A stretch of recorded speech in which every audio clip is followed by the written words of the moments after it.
अस्सलाम वालेकुम व्यूवर्स, उम्मीद है आप सब खैरियत से होंगे। तो फ़िज़िक्स की प्रैक्टिकल नोटबुक कल आपसे मैंने शेयर की थी सेकेंड ईयर की, और उसके हमने इलेक्ट्रिसिटी एंड मैग्नेटिज़्म का कल फर्स्ट एक्सपेरिमेंट परफॉर्म किया था। आज मैं आपके साथ दूसरा एक्सपेरिमेंट शेयर करूंगी। तो दूसरा एक्सपेरिमेंट की स्टेटमेंट देखते हैं। स्टेटमेंट में है to determine the resistance of galvanometer by half deflection method. जी, एक बात तो हमें समझ आ गई कि रेजिस्टेंस हमने फाइंड करनी है। Also calculate the current for full scale deflection, और दूसरी वो हमसे डिमांड कर रहे हैं कि हमने कैलकुलेशन बतानी है करंट की। अब मैं अपरेटस की आपसे बात करूं तो अपरेटस के अंदर मैं आपको बोलूँगी कि moving coil galvanometer, high resistance box, low resistance box, two plug keys, connecting wires, sand paper, battery and cell. ये आपका एपरेटस था। एपरेटस के बाद अगर नीचे आते हैं तो मैंने यहाँ पे प्रोसीजर्स के स्टेप मेंशन किए हैं। प्रोसीजर के स्टेप हैं आपके सामने, क्लियर है, मेंशन है, जो कि प्रोसीजर के 3 स्टेप मैंने इस पेपर पे लिखे हैं। ये मैं आपको जूम करके दिखा देती हूँ ताकि वो दोस्त जिन्होंने यहाँ से देख के लिखना है उनके लिए आसानी हो जाए। जी व्यूवर्स, ने 3 स्टेप्स के बाद जो नेक्स्ट स्टेप थे वो इस पेपर पे मैंने लिखे। तो इस पेपर पे मैंने ये 3 स्टेप्स लिखे, लेकिन मैंने इसको फार्मूलाज को मार्कर से हाईलाइट कर दिया। ये आपकी इम्प्रेशन अच्छा डालता है, आपका एग्जामिनर इससे आउटलुक आपकी प्रेजेंटेशन भी अच्छी लगती है।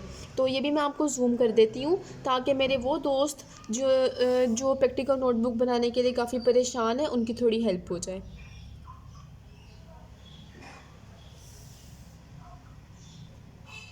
जी व्यूवर्स, इसके बाद अब हम लोग प्रिक्वेशंस को देखेंगे।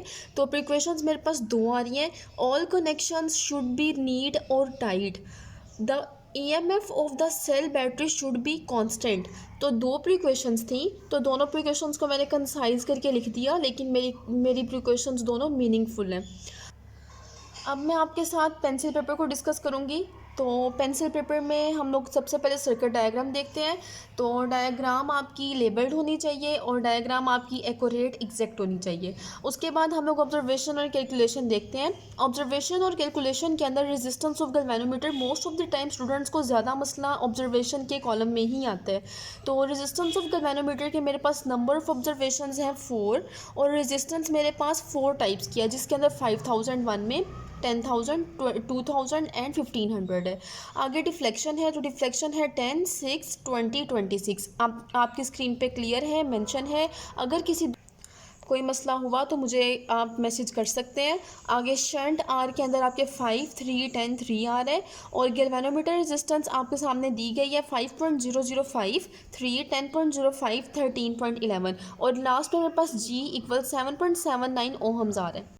जी व्यूवर्स, तो जो रिज़ल्ट नंबर 1 आया वो गैल्वेनोमीटर के इक्वल था, और जो हमारे पास ई आ रहा था वो 1.5 वॉल्ट्स था, और जी हम लोग ऑलरेडी पीछे मेंशन कर चुके हैं वो 7.79 ओहम था। रिज़ल्ट नंबर 2 की तरफ आए तो रिज़ल्ट नंबर 2 के अंदर जो डिफ्लेक्शन आ रही थी हमारे पास वो के इक्वल आई क्यू थी। आगे मैंने आपके सामने ये कंप्लीट टेबल बना दिया। ये कंप्लीट टेबल की मदद से आप इस डायग्राम के अंदर पुट करके वैल्यू को, जी व्यूवर्स, इसके लास्ट पे मैंने एक फार्मूला ड्रॉ किया, और उस फार्मूले के अंदर मैंने आई इक्वल के बाई क्यू जो करंट का फार्मूला था उसको लिखा।